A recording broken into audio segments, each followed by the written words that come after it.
أعوذ بالله من الشيطان الرجيم. بسم الله الرحمن الرحيم. قل من كان عدوا لجبريل فإنه نزله على قلبك بإذن الله مصدقا لما بين يديه وهدى وبشرى للمؤمنين. سورة البقرہ ہم نے شروع کیا تھا، یہاں تک پہلا حصہ مکمل ہوا جس میں بنیادی مضمون مسئلہ توحید ذکر تھا کہ اللہ تعالیٰ کو اکیلا مانو. یہاں سے دوسرا حصہ ہے اور یہ دوسرا حصہ آیت نمبر 176 تک ہے. لیس البر ان تولوا وجوہکم قبل المشرق والمغرب، یہاں تک یہ دوسرا حصہ ہے. اس دوسرے حصے میں دوسرا بنیادی مضمون مسئلہ رسالت کو ذکر کیا گیا، جناب رسول اللہ صلی اللہ علیہ وسلم کے رسالت کو. اس کا خلاصہ اور حاصل یہ ہے کہ اس دوسرے حصے میں 9 شبہات ذکر ہے، بعض تو واقعی ہے اور بعض فرضی ہے، اور ان کے جوابات ذکر ہے. قل من کان عدوا لجبریل، اس آیت میں پہلا اشکال کہ ہم آپ کے بات کو نہیں مانتے اس لیے کہ آپ پر وحی لانے والا جبریل علیہ السلام ہے، اور جبریل علیہ السلام کے ساتھ ہماری دشمنی ہے اس لیے کہ انہوں نے ہماری اقوام پر عذاب نازل کی ہے. تو اللہ رب العزت نے اس شبہے کے 5 جوابات دی ہے. آئیے، قل من کان عدوا لجبریل، کہہ دیجئے اے میرے محبوب جو دشمن ہو جبریل کا، فَإِنَّهُ نَزَّلَهُ عَلَى قَلْبِكَ بِإِذْنِ اللَّهِ. فَإِنَّهُ میں فا جزائیہ ہے اور ادھر اصل میں جزا کے قائم مقام ہے. اس کا جواب یہ ہے، من کان عدوا لجبریل، جو جبریل علیہ السلام کے ساتھ دشمنی رکھتا ہے، فلا وجہ لعداوتہ، اس کی دشمنی کا کوئی معقول وجہ نہیں ہے. کیوں؟ 5 جوابات. پہلی جواب، فَإِنَّهُ نَزَّلَهُ عَلَى قَلْبِكَ بِإِذْنِ اللَّهِ، یقیناً شان یہ کہ جبریل علیہ السلام نے اتارا ہے آپ کے دل پر قرآن، بِإِذْنِ اللَّهِ، اللہ کی اجازت کے ساتھ. حاصل یہ کہ تم جبریل علیہ السلام کے ساتھ دشمنی کیوں رکھتے ہو؟ انہوں نے تو اللہ کا کتاب اتارا ہے جناب رسول اللہ صلی اللہ علیہ وسلم پر. دوسرا جواب، مصدقا لما بین یدیہ، تصدیق کرنے والی ہے یہ کتاب ان کا جو ان سے پہلے. تیسرا جواب، وہدن، یہ قرآن مجید ہدایت ہے. چوتھا جواب، وبشریٰ للمؤمنین، یہ قرآن مجید خوشخبری ہے ایمان والوں کے لیے. من کان عدوا للہ وملائکتہ ورسلہ وجبریل ومیکال، یا سے 5واں جواب، من کان عدوا للہ، جو کوئی دشمن ہو اللہ کا، وملائکتہ، فرشتوں کا، ورسلہ، اللہ کے پیغمبروں کا، وجبریل، جبریل علیہ السلام کا، ومیکال، میکائیل علیہ السلام کا. اس کا جواب محذوف ہے، فہو کافر، یہ آدمی سب سے بڑا کافر ہے جو اللہ کے ساتھ دشمنی رکھتا ہے. دوسری بات، یہاں پر جبریل علیہ السلام کا ذکر الگ طور پر کیا، حال یہ کہ ملائک میں تو ان کا ذکر آیا تھا. اس کا جواب یہ ہے کہ جبریل علیہ السلام کا ذکر مستقل طور پر کیا للشرافہ، شرافت کی وجہ سے.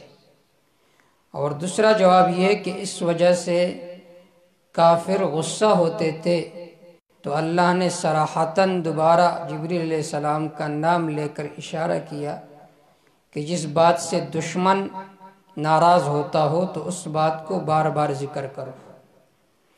فَإِنَّ اللَّهَ عَدُوٌّ لِلْكَافِرِينَ، یقیناً اللہ دشمن ہے کافروں کا۔ 5 جوابات ذکر ہو گئے اور اعتراض کا حاصل جیتا کہ انہوں نے سب سے پہلا اعتراض سند پر کی ہے۔ یہودیوں کی سازش بھی یہی تھی کہ دین اسلام کو کس طرح مجروح کیا جائے، تو عبداللہ بن سبا نے کہا کہ سب سے پہلا اعتراض سند پر کرو۔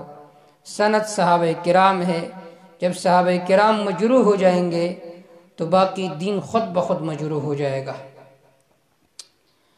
وَلَقَدْ أَنزَلْنَا إِلَيْكَ آيَاتٍ بَيِّنَاتٍ، زجر بِإِنکار القرآن، تحقیق ہم نے نازل کیا آپ کے طرف آیات دلائل بینات واضح واضح، وما یکفر بها الا الفاسقون، ان آیات کے انکار نہیں کرتا الا الفاسقون مگر نافرمان۔ علامہ حسین علی رحمہ اللہ فرماتے ہیں الا الفاسقون، مگر وہ لوگ جن کے دلوں میں عناد ہے۔ او کلما عاہدوا عہدا، زجر بعدم وفاء العہد، انہوں نے عہد کو بھی پورا نہیں کیا۔ او کلما عاہدوا عہدا، جب بھی انہوں نے کوئی عہد کیا، نبذوا فریق منہم، پھینک ڈالا اس عہد کو ایک جماعت نے ان میں سے، اس عہد کو توڑ دیا۔ بل اکثرهم لا یؤمنون، بلکہ اکثر لوگ ان میں سے ایمان نہیں لاتے۔ وَلَمَّا جَاءَهُمْ رَسُولٌ مِّنْ عِنْدِ اللَّهِ، زجر بترک العمل بکتابہم، ان لوگوں نے اپنی کتاب پر بھی ایمان نہیں لایا، اس پر عمل نہیں کیا۔ وَلَمَّا جَاءَهُمْ رَسُولٌ، جب آیا ان کے پاس رسول عظیم الشان، رسول تنوین للتعظیم، اس کے اوپر جو تنوین ہے تعظیم کے لیے ہے۔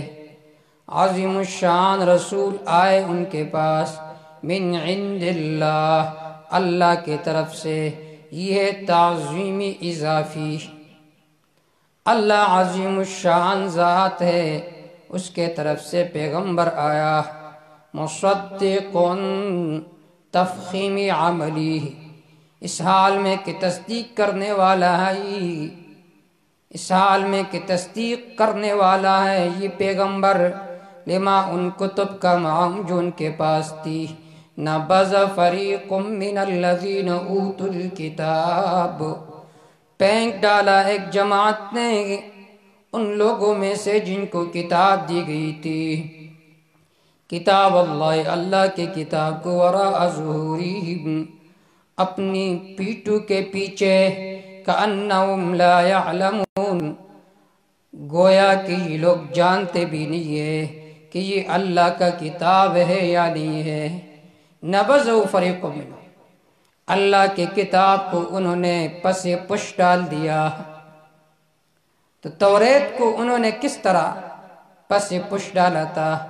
حال یہ کہ وہ تو توریت کا بہت زیادہ تعظیم کرتے تھے، تو اس کا جواب یہ ہے، علامہ روح المانی رحمہ اللہ فرماتے ہیں المراد من النبذ ہا ہونا اطراء احکامہا، اس کے احکام پر عمل نہیں کرتے تھے۔